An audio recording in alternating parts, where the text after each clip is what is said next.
Hello, नमस्कार, शुभ सकाळ. मी Nihit Kamble, Phoenix career and development अकॅडमीच्या ऑनलाईन प्लॅटफॉर्मवरती आपल्या सर्वांचे स्वागत करतो. तर आजचा आपला सरळ व्याजाचा तिसरा पाठ आज आपण कंटिन्यू करणार आहे. याच्या अगोदर आपले पहिला पाठ हा बेसिक लेक्चर वरती झालेला आहे. जे विद्यार्थी आज नवीन आलेले असेल युट्यूब चॅनल वरती किंवा ऍप वरती, त्या विद्यार्थ्यांनी सर्वात आधी पर्सेंटेज हे चॅप्टर करून घ्या. त्याच्यानंतर नफा आणि तोटा हे महत्वाचं चॅप्टर झालं आपलं. आणि तिसऱ्या नंबरवरती चॅप्टर घेऊन राहिलो आपण सरळ व्याज.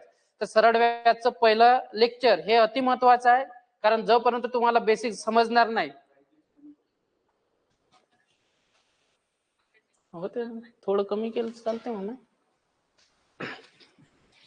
चल, तर क्वेश्चन नंबर 11 दिलेला आहे आपल्याला. बघा, लक्ष आहे 15,000 रकमेवर 3 वर्षामध्ये एकूण सरळ व्याज 5,400 होते, तर व्याजाचा दर किती? तर क्वेश्चन नंबर 11 मध्ये आपल्याला काय काय मुद्दे दिलेले आहेत ते महत्वाचं आहे. चला, लक्ष आहे. तर 15,000 रक्कम दिलेली आहे आपल्याला, म्हणजेच मुद्दल दिलेली आहे. आणि या मुद्दलावर 3 वर्षामध्ये एकूण सरळ व्याज किती मिळून राहिलेला आहे? 5,400. काढायचं काय आपल्याला? व्याजाचा दर. तर मुद्दलावर येणारं व्याज आपला फॉर्मॅटच आहे, मुद्दलावर येणारं व्याज आहे की नाही, हाच फॉर्मॅट नेहमी यूज करायचा. मुद्दलावर येणारं व्याज हे नेहमी किती असते? RT%. किती असते? RT%. या फॉर्मॅटचा आपल्याला यूज करायचा आहे. आता बघा, मुद्दल किती दिलेली आहे आपल्याला?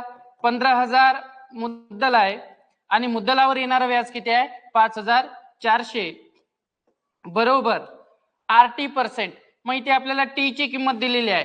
टी बरोबर किती? 3 वर्ष. म्हणजे आपण इथे लिहू शकतो 3R. आणि हे जे पर्सेंटेज दिलेले आहे या पर्सेंटच्या भागाकारामध्ये किती? 100. बरोबर आहे. चला, लक्ष द्या. आता इथे बघा, राईट साइड आणि लेफ्ट साइडला बघा, छेदामध्ये इथे 2 झिरो आहे आणि इथले 2 आपण झिरो काय करू? कॅन्सल करू. त्याच्यानंतर अंश आणि छेदामध्ये बघा, इथला 1 झिरो आणि इथला 1 झिरो कॅन्सल. बरोबर आहे. आता 3 ने 54 ला आपण भाग देऊ, किंवा तुम्ही असाही भाग देऊ शकता. 54 आणि 15 ला 3 ने निशेष भाग जाते. ठीक आहे. चला, असा उभा भाग देऊ आपण. 3 5 किती? 15. 5 चा भाग गेला. पुन्हा आपण इथे भाग देऊ आपण. 3 1 3 किंवा 18 चा सरळ भाग जातो. 18 3 किती? 54. ठीक आहे.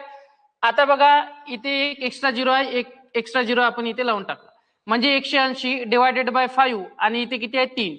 आता या 3 ने आपण डायरेक्टली 180 या संख्येला भाग देऊ. ठीक आहे.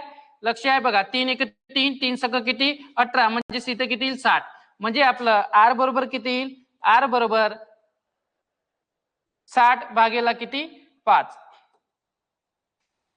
ठीक आहे. पुन्हा आपण काय करू? भाग देऊ. मग R बरोबर किती होईल? 60 भागाकारामध्ये किती आहे? 5. म्हणजेच इथे आपल्याला म्हणता येईल साइन 2 किती? 12. म्हणजेच किती? 12%. मग दर किती आलेला आहे आपला? 12%. ठीक आहे. ऑप्शन नंबर, चला इथे ऑप्शन बरोबर व्यवस्थित लिहायचं. किती? 12%. ऑप्शन दिलेलं नाही आपल्याला, चुकीचे ऑप्शन आहे. तर इथे ऑप्शन 12% टाकायचं. मग आपल्याला एक फॉर्मॅट लक्षात ठेवायचा आहे, तो म्हणजेच कोणता? मुद्दल आणि मुद्दलावर येणारं व्याज किती असते? नेहमी RT%. किमती पुट करा, व्यवस्थित भाग द्या. 18चा आपण आधी काय केलं? छेदामधील 2 झिरो राईट साइडचे आणि लेफ्ट साइडचे 2 झिरो कॅन्सल केले आपण. आता पक्षांतरच्या भानगडीत पडू नका, कारण आपली जी कॉम्पिटेटिव्ह एक्झाम आहे, जेवढ्या लवकर तुम्ही फास्ट क्वेश्चन कराल सॉल्व, तेवढं अधिक महत्वाचं ठरेल. मग आपण इथले 2 झिरो, इथले झिरो, अंशातील 1 झिरो आणि छेदातील 1 झिरो कॅन्सल केला. 18 3 54. 18चा भाग दिला आपण. ठीक आहे. 3 ने 54 ला भाग दिल्यानंतर किती? 18. 1 झिरो एक्स्ट्रा 180. 180 डिवायडेड बाय किती होते? म्हणजेच आपण 5 ने पुन्हा भाग दिला. किती? 60 भागेला 5 आणि 12 पंचे किती होते? 60. म्हणजे आपलं करेक्ट आन्सर काय राहील? 12%. ठीक आहे. चला नेक्स्ट क्वेश्चन नंबर 12 बघा. सिंपल क्वेश्चन आहे. ज्योतीने 1200 रुपये रक्कम उधार घेतले, व्याजाच्या स्वरूपात 432 रुपये दिले. जर व्याजाचा दर आणि एकूण वर्षाचा कालावधी हा समान असेल तर व्याजदर किती? चला, लक्ष आहे. इथे काय करायचं आता बघा, व्याजाचा दर आणि एकूण वर्षाचा कालावधी हा कसा आहे? समान आहे की नाही? व्याजाचा दर आणि एकूण वर्षाचा कालावधी कसा आहे? समान आहे, म्हणजे इथे आपल्याला स्पष्ट लिहिता येईल आर बरोबर किती टी. मग आर बरोबर टी असं जर लिहिलं असेल आपण तर आर आणि दर म्हणजे दर आणि मुदत हे काय समान आहे. मग आता फॉर्मेट बघा, फॉर्मेट आपलं एकदम क्लिअर आहे. काय असतो आपला फॉर्मेट? मुद्दलावर येणारं व्याज हे नेहमी किती असते? RT%. बरोबर आहे. क्वेश्चन मध्ये आपल्याला काय दिलेलं आहे आणि काय काढायचं आहे? इथे आपल्याला व्याज दर काढायचा आहे. ठीक आहे, चला किमती पुट करा या फॉर्मेट मध्ये. मुद्दल दिलेली आहे आपल्याला किती? 1200 रुपये आणि 1200 रुपयावरती येणारं व्याज किती आहे? 432. बरोबर. आता बघा, दर आणि आपल्याला जी मुदत दिलेली आहे, दर आणि मुदत यांचा कालावधी कसा आहे? सेम आहे की नाही? यांच्या किमती कशा आहेत? सेम आहे. म्हणजेच आपण या टी च्या ठिकाणी आर टाकू शकतो आणि या टी च्या ठिकाणी जर आपण आर टाकला तर इथे काय होईल? आरचा वर्ग आणि पर्सेंटेज जैसे ते. तर पर्सेंटचे आपण भागाकारामध्ये काय करू? 0 टाकून देऊ. चला लक्ष आहे. आता इथे बघा, छेदामध्ये इथले 2 0 आहे, राईट साईडला आणि लेफ्ट साईडला सुद्धा काय 2 0 आहे, म्हणजे कॅन्सल होईल. म्हणजे इथं काय होईल? 432 भागाकारामध्ये किती? 12. इथे तुम्ही डायरेक्टली भाग देऊ शकता. बघा कितीचा भाग जातो? डायरेक्टली 12 ने भाग दिला तरी चालते. 12 1 12 आणि 12 3 किती? 36. बरोबर आहे. आणि 43 मधून 36 गेले किती राहते? 7. 7वरती आपण 2 ठेवले 72 आणि 12 सक किती? 72. म्हणजे इथे आपल्याला म्हणता येईल आर चा वर्ग बरोबर किती? 36. आर चा वर्ग बरोबर किती? 36. पण आपल्याला फक्त दर पाहिजे, दरची किंमत पाहिजे. मग इथे दोन्ही बाजूचा काय घ्या? वर्गमूळ घ्या. ठीक आहे, इथं शॉर्टकट लिहू आपण, दोन्ही बाजूचा वर्गमूळ. आता दोन्ही बाजूचा वर्गमूळ घेतल्यानंतर इथे काय राहील? फक्त आर आणि वर्गमुळात 36 म्हणजे किती? 6%. ठीक आहे, सिंपल आहे का क्वेश्चन? अगदी सिंपल क्वेश्चन आहे. म्हणजे इथे आपल्याला आर बरोबर किती मिळाले? 6%. Option number A is correct. चला, सिंपल क्वेश्चन आहे. ठीक आहे, जेवढी जास्त प्रॅक्टिस कराल तेवढं चांगलं क्वेश्चन आपल्याला पुढे सॉल्व्ह होईल. बघा, खास म्हणजे या चॅप्टर मध्ये पर्सेंटेज हे पाठ पाहिजे आणि आपण 1 ते 24 पर्यंत पूर्ण पर्सेंटेज पाठ करून घेतलेले आहे. नेक्स्ट, चला या क्वेश्चन मध्ये थोडी मिस्टेक आहे. Question number 14. 12,500 रुपये 4 वर्षामध्ये सरळ व्याज दराने 15,500 होते, तर व्याजाचा दर किती? आता इकडे ऑब्झर्वेशन केल्यानंतर आपल्याला दिलेलं काय आणि काढायचं काय हे दोन्ही मुद्दे महत्वाचे आहे. बघा, एक तर सर आपल्याला 12,500 रुपये हे मुद्दल दिलेले आहे आणि मुद्दल 4 वर्षामध्ये किती होत आहे? 4 वर्षामध्ये सरळ व्याज दराने किती होत आहे? 15,500 रुपये होत आहे. याचा अर्थ आपल्याला 15,500 ही काय दिलेलं आहे? सरळ व्याज आहे की राशी दिलेली आहे? तर मुद्दलासोबत आपल्याला राशी दिलेली आहे. मग इथे लिहू आपण. बघा, राशी बरोबर किती आहे? 15,500. मुद्दल आपल्याला दिलेली आहे 12,500. मग आपल्याला नेहमी क्वेश्चन मध्ये जनरली व्याज, इंटरेस्ट याचं काम पडते, कारण इथे आपल्याला काढायचा आहे व्याजाचा दर. बरोबर आहे. मग व्याजाचा दर काढण्यासाठी आपल्याला इथं व्याज पाहिजे. मग आपण एक फॉर्मॅट शिकलो, राशी बरोबर किती असते? मुद्दल प्लस व्याज. म्हणजे राशीमधून जर आपण मुद्दल मायनस केलं तर आपल्याला काय मिळणार? व्याज मिळणार. मग आता इथे राशीमधून आपण मुद्दल मायनस करू, किती? 3,000. ठीक आहे, 3,000 काय मिळालं आपल्याला? व्याज. सिंपल आहे. आता पुन्हा तोच पोर्शन आपला. सर मुद्दल 12,500, मुद्दलावर येणारं व्याज किती आहे? 3,000. बरोबर, RT% असते. मग RT%, टी ची किंमत दिलेली आहे आपल्याला 4, आर आपल्याला काढायचा आहे आणि पर्सेंटच्या भागाकारामध्ये किती? 2 0. आता फक्त आपल्याला इथे काटकूट करायचं आहे. बघा, छेदातील इथले 2 0 कॅन्सल आणि अंशातील इथले 2 0 कॅन्सल. 25 चा सरळ भाग देता येतो आपल्याला. बघा, 25 पाचा 125. ठीक आहे, आणि इथे बघा 2 0 आहे ना, इथे 100 ला आपण 25 ने भाग देऊ. 25 चोक किती? 100. चला, काही डाऊट आहे? नाही. आता इथे बघा 30 गुणेला किती आहे? 4 आणि इकडे सुद्धा 4 आहे. मग इथले अंशातील 4 आणि इथले अंशातील 4 कॅन्सल होईल. बरोबर आहे. मग आता राहिलंच काय? 30 डिवायडेड बाय किती? 5 बरोबर किती? आर. ठीक आहे, आणि 30 डिवायडेड बाय 5 म्हणजेच किती होईल 6%. म्हणजेच आपल्याला आर ची किंमत इथे किती मिळाली 6%. ठीक आहे, अगदी इझी क्वेश्चन आहे. ठीक आहे, फक्त प्रॅक्टिस तुमची चांगली झाली पाहिजे. जेवढी जास्त प्रॅक्टिस कराल गणितावरती तेवढा क्वेश्चन आपल्याला एक्झाम मध्ये फास्ट 30 सेकंदाच्या आत किंवा 1 मिनिटाच्या आतमध्ये येईल. ठीक आहे, चला क्वेश्चन नंबर 15. 1 रुपयावर 60 वर्षाचे एकूण सरळ व्याज 9 रुपये प्राप्त होते, तर व्याजाचा दर किती? पुन्हा तेच मुद्दल दिलेली आहे आपल्याला. ठीक आहे, मुद्दल किती आहे 1 रुपया, त्याच्यानंतर वर्ष दिलेलं आहे, टाइम पिरियड दिलेला आहे आपल्याला किती 60 वर्ष. सरळ व्याज प्राप्त होऊन राहिला आपल्याला 9 रुपये, तर व्याजाचा दर किती? फॉर्मॅट आपला तोच आहे, मुद्दल मुद्दलावर येणार व्याज बरोबर किती असते RT%. बरोबर आहे. चला मग मुद्दल दिलेली आहे आपल्याला 1 रुपया, 1 रुपयावरती येणार व्याज किती आहे 9 रुपये.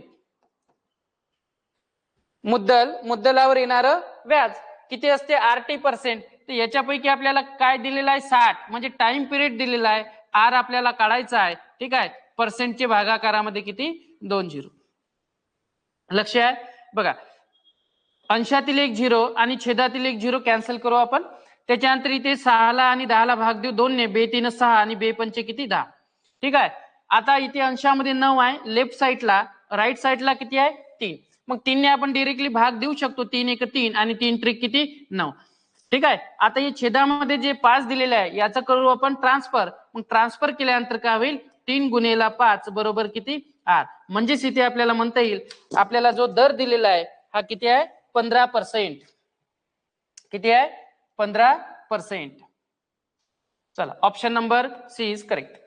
ठीक आहे, तर सरळ व्याज मध्ये आपल्याला दोनच गोष्टी लक्षात ठेवायच्या आहे. एक तर फॉर्म्युला, एक जनरली फॉर्म्युला आपण पाहिला, त्याच्यामध्ये व्याज बरोबर P गुणिले R गुणिले T डिवायडेड बाय 100. त्याच्यानंतर त्याच फॉर्म्युल्याला थोडं मॉडिफाईड केलं आपण आणि पर्सेंटेजच्या स्वरूपामध्ये लिहिण्याचा प्रयत्न केला.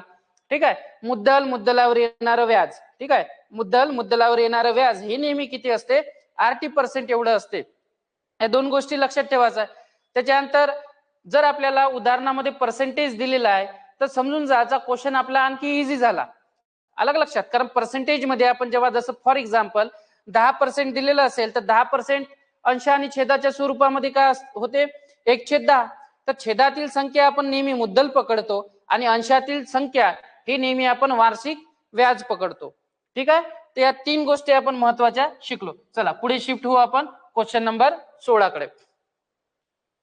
सरळ व्याज दराने एक रक्कम 2 वर्षात 1062 रुपये होते आणि 3.5 वर्षात 1183.50 रुपये होते, तर व्याजाचा दर किती? आता हा जो क्वेश्चन दिलेला आहे आपल्याला अगदी सिंपल क्वेश्चन आहे. बघा लक्ष आहे, 2 वर्षामध्ये एक रक्कम किती होऊन राहिली, एक रक्कम 2 वर्षामध्ये होत आहे 1062 रुपये. 1062 3.5 वर्षामध्ये 3.5 वर्षामध्ये तीच रक्कम किती होत आहे 1183.50 रुपये. आहे की नाही? मग इथे आपल्याला काढायचा आहे व्याजाचा दर. आता व्याजाचा दर काढण्यासाठी आपला फॉर्मॅट तोच आहे, नवीन काहीच नाही. मुद्दल मुद्दलावर येणारं व्याज आणि बरोबर किती असते RT%. मग इथे सगळ्यात महत्वाची गोष्ट आहे की आपल्याला इथे मुद्दल दिलेली नाही, कारण एक रक्कम 2 वर्षामध्ये किती होऊन राहिलेली आहे इतकी. 3.5 वर्षात किती होत आहे 1183.50 रुपये. म्हणजे या क्वेश्चन मध्ये आपल्याला फक्त वर्ष आणि राशी दिलेली आहे, आणि राशी किती वर्षाची दिलेली आहे, तर ही जी राशी आहे ही 2 वर्षाची राशी आहे. म्हणजे इथे काय आहे मुद्दलामध्ये 2 वर्षाचं व्याज ऍड आहे. बघा एक स्टार पॉइंट सांगत आहो मी तुम्हाला, 2 वर्षाची काय राशी दिलेली आहे आपल्याला, याचा अर्थ मुद्दलासोबत 2 वर्षाचं व्याज त्या रकमेमध्ये काय ऍड आहे. ठीक आहे, सेकंड गोष्ट 3.5 वर्षाची राशी दिलेली आहे, याचा अर्थ इथे सुद्धा 3.5 वर्षाचं व्याज आणि मुद्दल याच्यामध्ये काय ऍड आहे. मग आपल्याला फाइंड आउट करावं लागेल सगळ्यात आधी काय मुद्दल. ठीक आहे, त्याच्यानंतर 2 वर्षाचं व्याज. आता कुठलाही एक स्टार पॉइंट पकडायचं, जर 2 वर्ष आणि 1062 रुपये ही राशी दिलेली असेल आपल्याला, तर इथे 2 वर्षाचं व्याज किती आहे आलं, ते 2 वर्षाचं जर तुम्ही व्याज काढलं तर समजून जायचं इथे आपल्याला मुद्दल पण मिळणार, टाइम पिरियड पण मिळणार 2 वर्ष, आणि 2 वर्षाचं काय मिळणार आपल्याला व्याज पण. चला लक्ष आहे. हा, तर इथे आधी काय करू आपण, 2 वर्ष आणि 3.5 वर्ष, इथे किती वर्षाचा फरक आहे, 1.5 वर्षाचा फरक आहे. 1.5 वर्षाचा फरक म्हणजे तुम्ही इथे बघा 302 वर्ष, बरोबर आहे. आता या 1.5 वर्षामध्ये किती व्याज आलं, मग इथे डिफरन्स काढायचा आपल्याला सरळ. मग इथे आपण करू 1183.50 मधून आपल्याला कोणती संख्या मायनस करायची आहे, 1062. सॉल्व कराय 0.50 जायचे ते, ठीक आहे, 1 2 121.50. ठीक आहे. मग इथे आपण सरळ भाषेमध्ये लिहू शकतो, सर जे 1.5 वर्षाचं व्याज आलेलं आहे ते किती आहे, 121.50 व्याज. किती वर्षाचा आहे, 1.5 वर्षाचं. काय केलं आपण, एकदम सिंपल टेक्निकचा यूज केलेला आहे. 3.5 वर्ष आणि 2 वर्ष याच्यामध्ये किती वर्षाचा डिफरन्स आहे, 1.5 वर्षाचा डिफरन्स आहे. त्याच पद्धतीने आपण दोन्ही राशी मधला डिफरन्स घेतला, म्हणजेच आपल्याला 1.5 वर्षाचं व्याज किती मिळालं, 121.50. पण आपल्याला ऍक्च्युली काय पाहिजे, 2 वर्षाचं व्याज. 2 वर्षाचंच व्याज का, कारण 2 वर्षाच्या राशीमधून जर आपण 2 वर्षाचं व्याज मायनस केलं तर काय मिळणार आपल्याला, सरळ मुद्दल मिळणार, व्याज पण 2 वर्षाचं प्राप्त होईल आणि टाइम पिरियड पण आपल्याला माहित पडेल 2 वर्ष. मग इथे आपण याच्यावरूनच बघा सॉल्व्ह करू. चला लक्ष द्या, इथे कॅल्क्युलेशन टफ होऊ शकते थोडे. बघा 3/2, ठीक आहे, इतके वर्ष, इतक्या वर्षाचं व्याज किती दिलेलं आहे आपल्याला, 121.50 रुपये. तर आपल्याला काढायचं काय, 2 वर्षाचं व्याज बरोबर किती, बरोबर आहे. चला लक्ष द्या, काय केले आपण माननी, 1.5 वर्षाचं व्याज इतकं, तर आपल्याला 2 वर्षाचं व्याज माहिती पाहिजे. चला कॅल्क्युलेशन बघा इथे कसे करतो मी. इथे 2 संख्येनंतर काय पॉइंट आहे, तर हा पॉइंट काढून घेतो. हा पॉइंट काढला आपण किती, 2 संख्येनंतर, आणि इथं एक्स्ट्रा 2 झिरो लावले. काही फरक पडला का, नाही. त्याच्यानंतर बघा 300/2, ठीक आहे. चला बाजूला आपण, आता इकडे बघा समोर कॅल्क्युलेशन करतो मी, 300/2, किंवा मग डायरेक्टली लिहू आपण 300/2, म्हणजेच किती होईल, 150. ठीक आहे, काय केलं मी, 300/2 म्हणजे 150, म्हणजे 150 रेशोची किंमत 121 आणि हे 50, 2 रेशोची किंमत किती. ठीक आहे, 1 1 0 आपण कॅन्सल करून टाकू. ठीक आहे, आता 15 न सरळ 1215 निशेष भाग जाते. ठीक आहे, तर पाढी व्यवस्थित पाठ असेल तर इझिली क्वेश्चन सॉल्व्ह होते. बघा 15 1 15, 15 8 किती, 120. 121 मधून 120 मायनस केले, 1 राहिले, एकावरती 5, 15, पुन्हा 15 1 15. काही डाऊट नाही. मग आता आपण क्रॉस मध्ये काय करतो, नेहमी मल्टिप्लिकेशन करतो. मग मल्टिप्लिकेशन केल्यानंतर 81 गुणिले 2 म्हणजेच किती होईल, 162 रुपये व्याज. मग हे व्याज किती आलं, 2 वर्षाचं व्याज आहे की नाही. मग आता 2 वर्षाचं व्याज माहित झालं. बघा आता 2 वर्षाची राशी आहे आपल्याकडे 1062 रुपये. 2 वर्षाचं व्याज माहित झालं 162 रुपये. मग आपल्याला मुद्दल मिळणार का, बिलकुल मिळणार.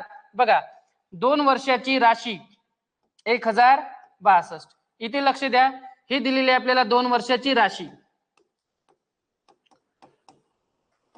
2 वर्षाची राशी. 2 वर्षाच्या राशीमधून आपण 162, 2 वर्षाचं व्याज काय करणार, मायनस करणार, म्हणजे इथे किती येईल, 0 0 आणि 9, म्हणजे 900 रुपये काय मिळाले आपल्याला मुद्दल. ठीक आहे, 900 रुपये मुद्दल. 2 वर्षाचं व्याज किती आलं, बघा 2 वर्षाचं व्याज किती आलं, 162 रुपये. किती वर्षाचं, 2 वर्ष आहे की नाही. टाइम पिरियड पण माहित आहे 2 वर्ष, 2 वर्षाचं व्याज पण माहित आहे 162. 2 वर्षाच्या राशीमधून आपण 2 वर्षाचं व्याज मायनस केलं, म्हणजे आपल्याला इथं ओरिजिनल मुद्दल सुद्धा मिळाली किती, 900 रुपये. मग इथे आता आपल्याला सरळ क्वेश्चन सॉल्व्ह करता येईल.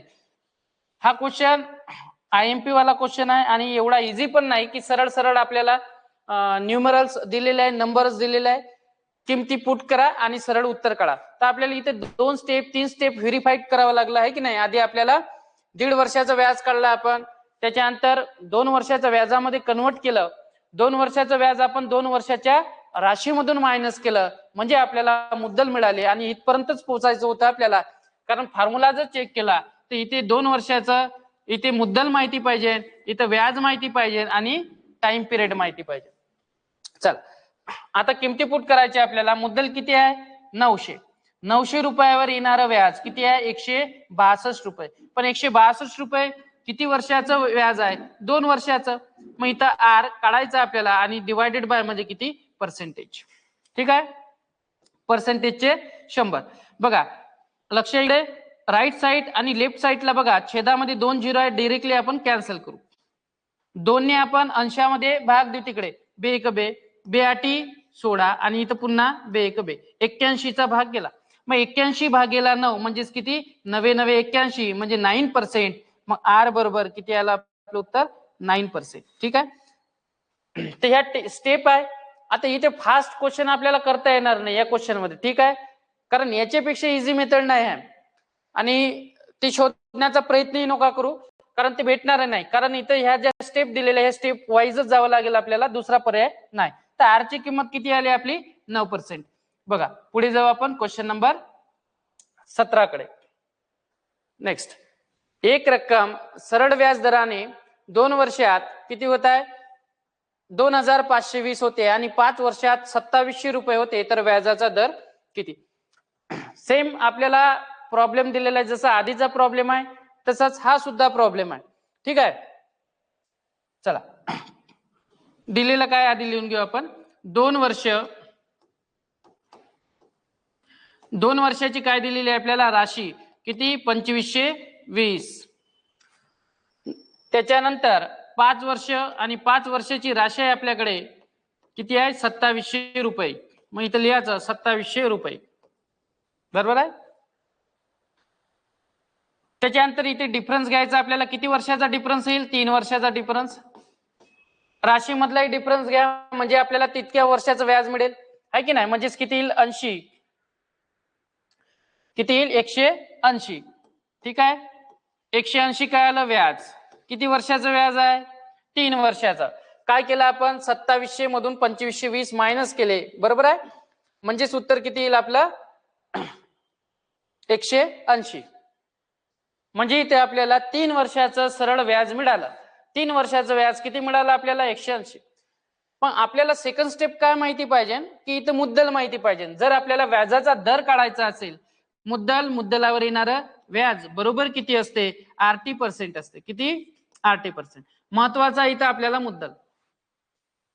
मग मला सांगा, 2 वर्षाची राशी दिलेली आहे. मग या 2 वर्षाच्या राशीमधून 2 वर्षाचं व्याज जर मायनस केलं आपण तर काय मिळणार आपल्याला? पहिले तर 2 वर्षाचं व्याज पण मिळणार आपल्याला, त्याच्यानंतर मुद्दल पण मिळणार. ठीक आहे, आणि टाइम पिरियड तर मिळणारच आपल्याला 2 वर्ष. आता महत्वाचं आहे की 2 वर्षाचं व्याज कसं काढायचं.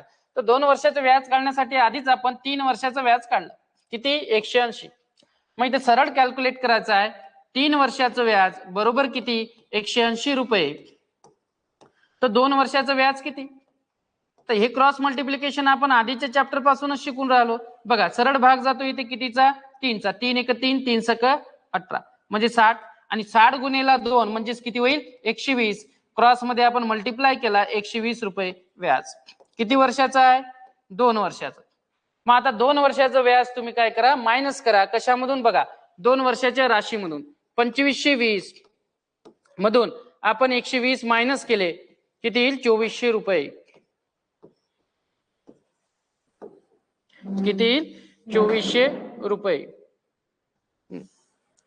120 मायनस करू आपण म्हणजे इथे उत्तर येईल आपलं 2400. मग 2400 काय आला? आपला मुद्दल. ठीक आहे, आता सरळ आपल्याला किमती पुट करायच्या आहे. काय किमती पुट करायच्या आहे? मुद्दल, त्याच्यानंतर व्याज, ठीक आहे, त्याच्यानंतर टाइम, त्याच्यानंतर दर काढा. चला लक्ष आहे, मुद्दल आली आपली 2400 रुपये. 2400 रुपयावरती व्याज किती? 120 रुपये. किती वर्षाचं? 2 वर्षाचं. मग 120 रुपये व्याज आलं. किती वर्षाचं आहे? 2 वर्षाचं. दर काढायचा आपल्याला आणि पर्सेंटेजचे भागाकारामध्ये काय टाकू आपण? 2 झिरो. लक्ष आहे? बघा इथे आपण छेदातील 2 झिरो डायरेक्टली कॅन्सल करू आणि इकडे सुद्धा लेफ्ट साईडचे छेदातील 2 झिरो कॅन्सल.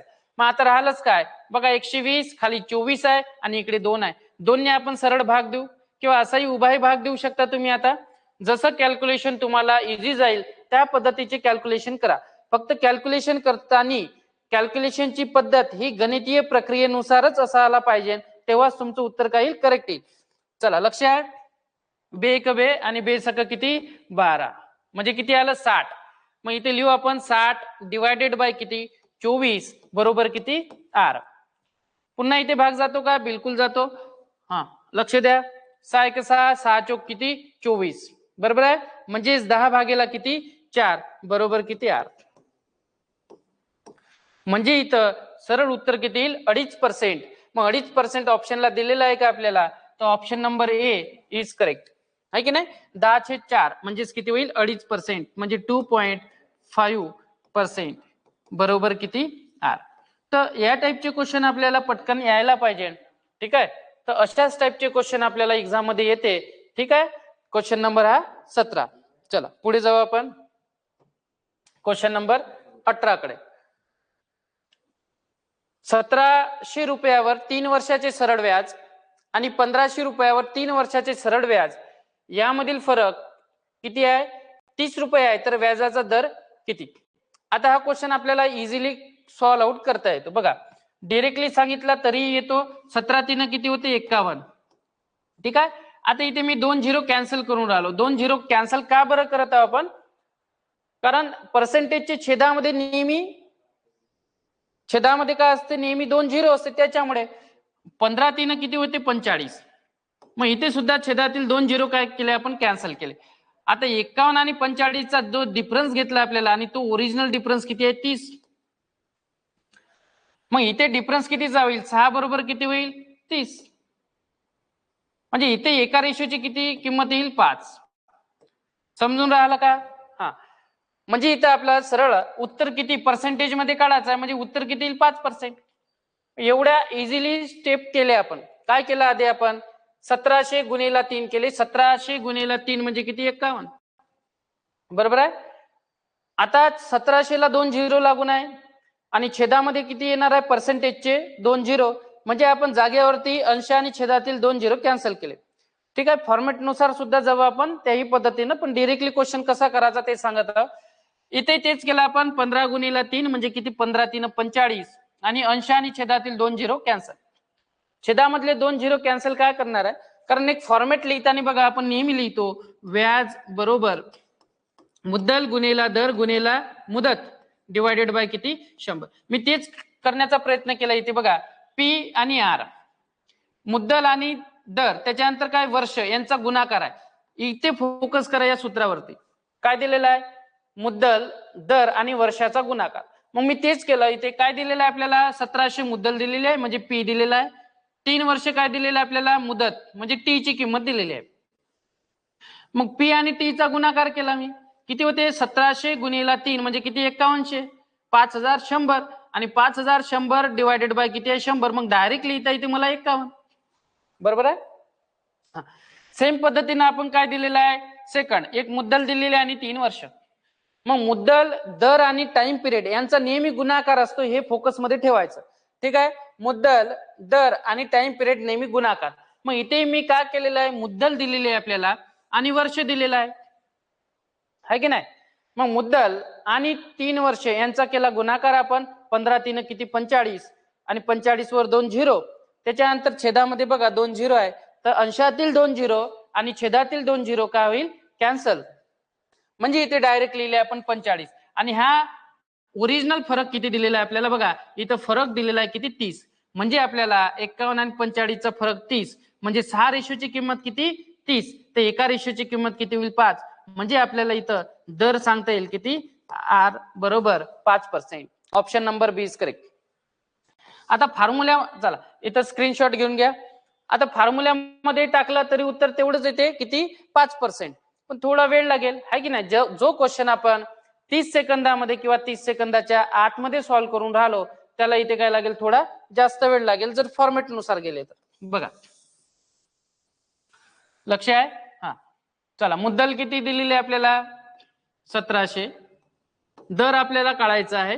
त्याच्यानंतर टी किती दिलेलं आहे 3 वर्ष डिवायडेड बाय किती 100 आहे की नाही. म्हणजे 1700 रुपयावरती 8% दराने 3 वर्षाचा आपण हे व्याज काढलं. ठीक आहे, हे व्याज झालं आपलं सुरुवातीचं. त्याच्यानंतर नंतरचं व्याज 1500 रुपयावरती दर सेम आहे तर 8%, वर्ष सुद्धा सेम आहे इथं दिलेलं आहे 3 वर्ष डिवायडेड बाय किती 100. मग हे व्याज आणि हे व्याज याच्यामधील ओरिजिनल फरक किती जा दिलेला आहे आपल्याला 30 रुपये. मग इथं लिहिता येतील आपल्याला 30 रुपये.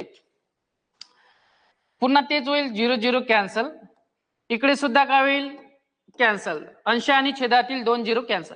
17 3 किती 51 आर मायनस 15 3 किती 45 आणि मल्टिप्लाय काय आर बरोबर किती होईल 30 रुपये. 51 आर मधून 45 आर मायनस करून द्या म्हणजे किती होईल 6 आर. मग 6 आर बरोबर किती होईल 30. आणि 6 ने जर निशेष भाग दिला आपण लेफ्ट राईट साईडला 6 1 6 आणि 6 पंच किती 30, म्हणजे इथं आपल्याला आर बरोबर किती मिळाले 5%. ठीक आहे, काही गोष्टी आपल्याला फॉर्म्युला न लिहिता सुद्धा आपल्या माइंड मध्ये चालल्या पाहिजे. म्हणजे जेवढ्या गोष्टी तुमच्या माइंड मध्ये चालेल तेवढे क्वेश्चन आपल्याला अटेम्प्ट करायला जास्त वेळ मिळणार एक्झाम मध्ये. ठीक आहे, चला हा क्वेश्चन नंबर 18 दोन्ही पद्धतीने आपण सॉल्व्ह करण्याचा प्रयत्न केला. नेक्स्ट पुढे जाऊ आपण क्वेश्चन नंबर 19 कडे. आता हा क्वेश्चन ट्राय करा. ठीक आहे, या टाइपचे क्वेश्चन आपण सॉल्व्ह केले. ठीक आहे, आयएमपी क्वेश्चन आहे, एक्झाम मध्ये नेहमी अशा टाइपचे क्वेश्चन आपल्याला पाहायला मिळतात. चला, एक रक्कम 3 वर्षात 850 रुपये होते. म्हणजे काय दिलेलं आहे आपल्याला, एक मुद्दल आहे, ती मुद्दल किती होऊन राहिली 3 वर्षात 850, म्हणजे 3 वर्षाची आपल्याला राशी इथे दिलेली आहे. पुढे आणि 6 वर्षात 1000 रुपये होते आणि 6 वर्षाची राशी दिलेली आहे आपल्याला किती 1000 रुपये. मग इथे आपण सरळ आपल्या भाषेत लिहायचं 3 वर्षाची काय राशी किती आहे 850 रुपये. 6 वर्षाची राशी दिलेली आहे आपल्याला किती 1000 रुपये. बरोबर आहे. आता इथे काहीच करायचं नाही बघा, लक्ष इकडे. हा, कितीचा डिफरन्स आहे वर्षामध्ये 3 वर्षाचा. मग सरळ आपल्याला काय मिळणार 3 वर्षाचं व्याज. मग 1000 आणि 850 याच्यामध्ये किती 250 रुपयाचा डिफरन्स आहे. म्हणजे 3 वर्षाचं व्याज किती आलं 250 रुपये. मग ऑलरेडी आपल्याला 3 वर्षाची काय दिलेली आहे राशीच दिलेली आहे आणि आपण डायरेक्टली डिफरन्स घेतल्यानंतर सुद्धा आपल्याला 3 वर्षाचं व्याज मिळालं. ठीक आहे, म्हणजे आता इथं आपल्याला एक स्टेप कमी करण्याची गरज आहे. ऑलरेडी 3 वर्षाचं व्याज आलेलं आहे, 3 वर्षाची राशी दिलेली आहे. मग 3 वर्षाच्या राशीमधून 3 वर्षाचा आपण व्याज मायनस करू, किती येईल 600 रुपये. बघा, मग आपल्याला 3 वर्षाचं व्याज काढून घेऊ. ऑलरेडी 3 वर्षाचं व्याज आलं आपल्याकडे. मुद्दल, मग मुद्दल किती होईल तर मुद्दल 3 वर्षाचं काय दिलेलं आपल्याला राशी किती आहे 850. इथून काय मायनस करायचं आहे आपल्याला 3 वर्षाचं व्याज किती 250 रुपये, किती येईल 600 रुपये मुद्दल. काय डाऊट इथे नाही. आता व्याजाचा दर काढायचा आहे, फॉर्मॅट तोच आहे आपला, मुद्दलावर येणार व्याज. सर इथे मुद्दल दिलेली आहे आपल्याला 600, मुद्दलावर येणार व्याज किती आहे 250 रुपये, पण किती वर्षाचा आहे 3 वर्षाचा. ठीक आहे, मग इथे आपण इक्वल मध्ये किती वर्ष टाकू 3 वर्ष दर काढायचा आहे आणि पर्सेंटेजच्या भागाकारामध्ये किती 2 0, 1 1 0 काय होईल कॅन्सल होईल. 5 ने भाग जातो का, किंवा आपण काय करू इकडले 2 0 बघा लक्ष द्या 250 आहे की नाही, मुद्दल 600 रुपये आणि मुद्दलावर येणारं व्याज किती आलं होतं आपलं 250 रुपये. तर तुम्ही तुमच्या मनानं जसं तुम्हाला सॉल्व्ह करता येते गणितीय प्रक्रियेने तसं सॉल्व्ह करा. बघा इथले छेदामधले 2 0 राईट साईडचे आणि लेफ्ट साईडचे 2 0 मी काय करतो कॅन्सल. ठीक आहे, आणि पुढच्या स्टेप मध्ये आपण 3 ला भागाकारामध्ये टाकू. बघा लक्ष आहे, म्हणजे इथे पुढच्या स्टेप मध्ये बघा 250. ठीक आहे, 3चं पक्षांतर करू आपण, काय होईल 6 गुणिले 3 बरोबर किती 8. भाग जातो का, बिलकुल भाग जातो. कितीने 2 ने भाग जातो. 2 3 किती 6 आणि इथे भाग दिलेला 2 पंच किती. 25 पाचा किती होते 125 आणि डिवायडेड बाय मध्ये किती 3 गुणिला 3 म्हणजेच किती 9. तर इथे आर बरोबर किती होईल 125 डिवायडेड बाय 9. तर इथे ऑप्शन तर आपल्याला दिसत नाही, पुन्हा चेक करून घेऊ आपण. काय दिलेलं होतं 3 वर्षाची राशी 850, 6 वर्षाची राशी किती 1000 रुपये. डिफरन्स घेतला आपण 3 वर्ष आणि 3 वर्षाचं व्याज काढलं आपण किती 250 रुपये. बरोबर आहे. हा इथे थोडी मिस्टेक झाली आपली. किती येईल 150 रुपये.